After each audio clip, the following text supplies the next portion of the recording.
আজ মেয়ের জন্য বানালাম ভেজ চাউমিন।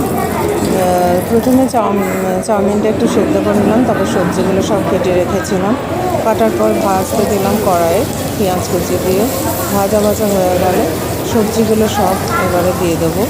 একটু নাড়াচাড়া করে যখন লাল লাল হয়ে গেল, সবজিটা এখন বয়েল হয়ে আছে।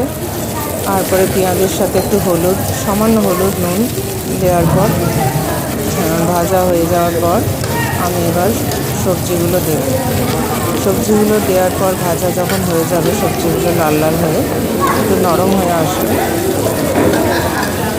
তারপর দেখুন একটু ভাজা ভাজা হয়ে এসছে, তেল ছেড়ে আসছে। তারপরে এবার বয়েল করা সবজিগুলো দিয়ে দেবো। সবজিগুলো দিয়ে সামান্য নুন, একটু জিরে গুঁড়ো, একটু কসুরি মেথি, একটু ধনে গুঁড়ো দিয়ে নাড়াচাড়া করে আমি এবার ঢাকা দিয়ে দিচ্ছি।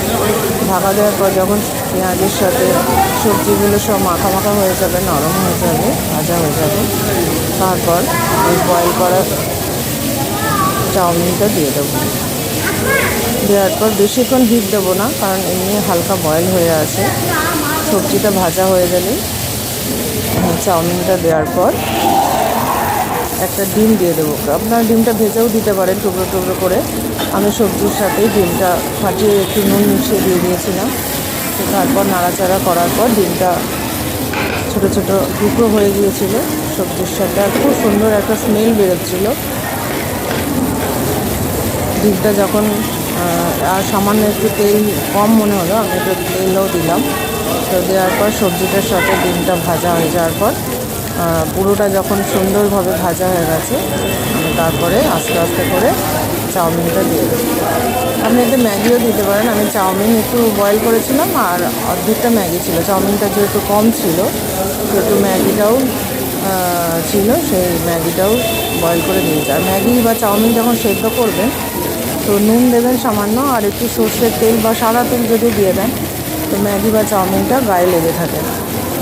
খুব সুন্দর ঝরঝরে করে জলটা ঝরে যাওয়ার পর একটা চাউমিন বা একটা ম্যাগির সাথে আর একটা লেগে থাকে না।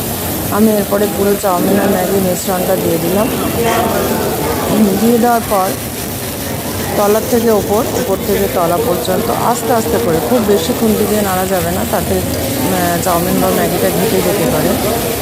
এইভাবে করার পর মিনিট 10 আস্তে, একদম গ্যাসটা একবারে বন্ধ করে দিয়েছিলাম।